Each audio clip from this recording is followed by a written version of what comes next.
16. 갑자기 모든 것이 움직이기 시작했다. 군중은 돌연 웅성거리면서 밀려들었지만 곧 사방으로 흩어졌다. 그리고 좌우로 물러선 사람들의 줄 사이로 주악이 울림과 동시에 황제가 들어왔다. 그 뒤를 주인 내외가 따랐다. 황제는 빠른 걸음으로 좌우에 고개를 끄덕이면서 걸었다. 그것은 되도록 빨리 이 환영의 처음 몇 분 동안으로부터 벗어나려고 애쓰고 있기라도 하는 것 같았다. 악대는 폴란드 가곡을 연주했는데 그것은 황제를 찬양하는 가사가 붙어 있기 때문에 당시 잘 알려진 곡이었다. 그 가사는 알렉산드로 예리자베타, 당신은 우리를 황홀케 하시네 라는 말로 시작되어 있었다. 황제가 객실로 들어가자 군중은 문가로 밀어닥쳤다. 안색이 변해서 허둥지둥 객실로 드나들고 있는 사람도 몇 사람 있었다. 황제가 여주인과 이야기하면서 다시금 거기서 나왔을 때 군중은 또다시 일시의 문에서 물러났다. 누군지 한 젊은이가 당황한 얼굴로 귀부인들 쪽으로 나와서 뒤로 조금 물러나 달라고 부탁했다. 몇 사람의 귀부인은 사교계의 약속을 까맣게 잊은 듯한 표정으로 화장이 망쳐지는 것도 아랑곳 없이 앞으로 밀려들었다. 남자들은 부인들 곁으로 다가가서 볼로네즈의 짝을 짓기 시작했다. 모두들 뒤로 물러섰다. 황제는 미소를 띄우면서 음악의 박자에 발을 맞추지 않고 여주인의 손을 잡고 객실의 문에서 나왔다. 그 뒤를 이어 이 집 주인과 마리아 안토노브나, 나르이시키나 부인, 그리고 각국의 공사, 대신, 장군 등이 나왔다. 베론스카야는 연방 그 사람들의 이름을 들며 가르쳐 주었다. 반수 이상의 부인들이 상대를 얻어 볼로네즈를 추러 나가기도 하고 또는 나갈 준비를 하고 있었다. 나타샤는 자기도 어머니도 소냐도 벽가로 밀어붙여져서 볼로네즈에 나가지 못하는 소수의 부인들에 끼어 있는 것을 느꼈다. 그녀는 가느다란 손을 들이우고 어렴풋이 알아볼 수 있는 가슴을 규칙 바르게 들먹이면서 숨을 죽이고 반짝반짝 빛나는 놀란 듯한 눈초리로 앞쪽을 바라보고 있었다. 그 얼굴에는 최대의 기쁨과 최대의 슬픔과 그 어느 쪽으로도 기울 수 있다는 듯한 표정이 나타나 있었다. 황제도 베른스카야가 가르쳐준 여러 고관 대작들도 그녀에게는 전혀 아랑곳 없었다. 그녀의 마음을 차지하고 있는 생각은 오직 하나뿐이었다. 정말 아무도 내 옆으로 다가오지 않으려나. 정말 나는 첫째 조에 섞여 춤을 추지 못하게 되려나. 정말 저 사나이들은 내가 눈에 띄지 않는 것일까. 저 사람들은 지금 나를 보고 있지 않는 모양이다. 보고 있다고 하더라도 마치 저건 틀렸어. 볼 필요가 없다고 말하고 있는 듯한 표정을 하고 있다. 아니다. 그럴 리가 없다. 하고 그녀는 생각했다. 저 사람들은 내가 얼마나 춤을 추고 싶어 하고 있는지, 내가 얼마나 잘 추는지, 그리고 나와 추는 것이 얼마나 즐거운지를 저 사람들은 알고 있지 않으면 안 된다. 상당히 오래 계속되는 볼로네조의 음악 소리는 벌써 나타샤의 귀에는 스글프게 추억처럼 들리기 시작했다. 그녀는 울고 싶어졌다. 베론스카야는 그들 옆에서 멀어지고 백작은 홀 저쪽 끝에 있었으므로 백작 부인과 소냐와 그녀만이 누구에게도 흥미없는 불필요한 인간처럼 마치 숲속에라도 있는 것처럼 아무런 인연도 없는 군중 사이에 쓸쓸히 서 있었다. 안드레이 공작은 어느 귀부인과 짝을 지어 그들 옆을 지나갔지만 분명 알아채지 못한 것 같았다. 미남인 아나톨리는 상대자인 부인에게 무엇인지 웃으면서 이야기하고 있었다. 그리고 벽을 보기라도 하는 듯한 눈초리로 나타시아의 얼굴을 힐끗 쳐다보았다. 보리스는 2차례나 옆을 지나갔으나 그때마다 외면을 했다. 춤을 추고 있지 않던 베르그 내외가 그들에게로 다가왔다.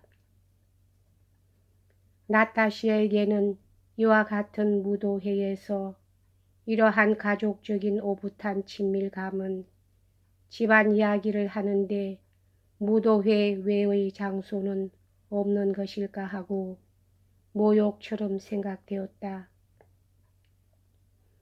베라가 자기의 녹색 옷에 관해서 무엇이라고 이야기했으나 그녀는 그것을 들으려고도 또 그쪽을 돌아보려고도 하지 않았다.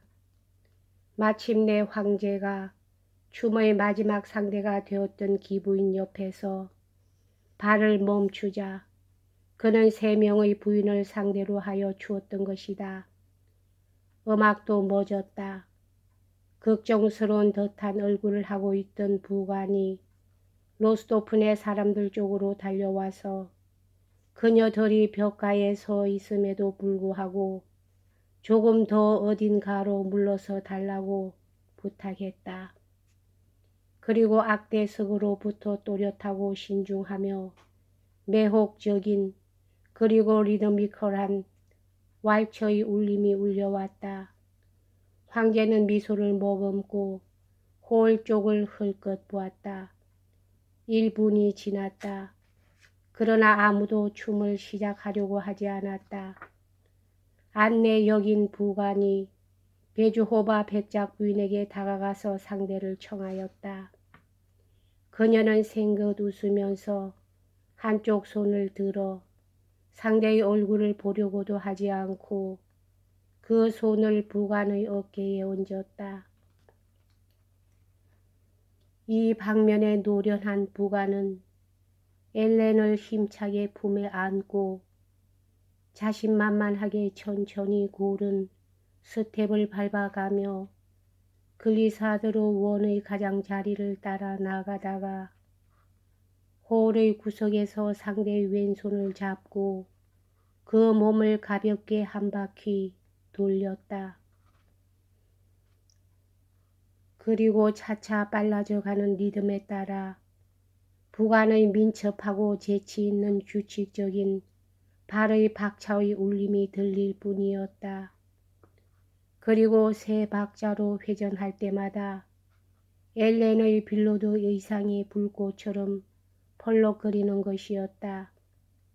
나타샤는 2 사람을 바라보면서 이 왈츠의 제1절을 춤추는 것이 자기가 아니라는 것을 생각하고 금방이라도 울음을 터뜨릴 것만 같은 기분이 되었다. 안드레이 공작은 흰 기병 대령의 군복을 입고 긴 양말에 단화를 신은 복장으로 활기 있는 유쾌한 모습으로 로스토프 내의 사람들로부터 그리 멀지 않은 원의 맨 앞줄에 있었다. 피르고프 남작이 내일 열리기로 되어 있는 제1회 참의원 회의에 대해 그와 이야기하고 있었다. 안드레이 공작은 스페란서 기와 숙친한 사이이며 입법위원회의 사업에도 참여하고 있었으므로 구구한 풍문의 원인이 되고 있는 내일 회의에 대해 정확한 정보를 줄 수가 있었다. 그러나 그는 피르고프의 이야기에는 귀를 기울이지 않고 황제 쪽을 바라보기도 하고 또는 춤을 출 준비가 되어 있으면서도 원속으로 기어들기를 망설이고 있는 사나이들 쪽을 바라보기도 하고 있었다. 안드레이 공작은 황제 앞에서 망설이고 있는 이러한 남자들과 춤의 신청을 받고 싶어 잔뜩 마음을 졸이고 있는 부인들을 가만히 관찰하고 있었다. 피에르가 안드레이 공작에게 다가와서 그의 손을 잡았다. 당신은 언제나 춤을 추실 수 있겠지요. 저기에 내 피보호자가 되어 있는 로스토프의 누이가 있는데 저 사람에게 청해 주시지 않겠습니까? 하고 그는 말했다. 어디에? 하고 볼콘스키는 물었다. 실례합니다. 하고 그는 남작에게 얼굴을 돌리고 이렇게 말했다. 그 이야기는 언제 다른 장소에서 해결을 지읍시다. 무도회에서는 춤을 추지 않으면 안 되니까요. 그는 피에르가 가리킨 방향을 향해 걸어갔다. 나타시아의 제정신을 잃은 듯한 절망적인 얼굴이 안드레이 공작의 눈에 들어왔다. 그는 그녀가 누구인지를 알아채고 그녀의 마음도 이해하고 그녀가 사교계에 갓 나왔다는 것도 알아채고 언젠가 창가에서의 이야기도 생각해냈으므로 즐거운 표정을 얼굴에 담으면서 로스토프 백작 부인 쪽으로 다가갔다. 실례입니다만 얘가 집의 딸이랍니다. 하고 백작 부인은 얼굴을 붉히면서 말했다. 아가씨께서 기억하고 계신지 어떤지 모르겠습니다만 나는 이미 알고 있습니다.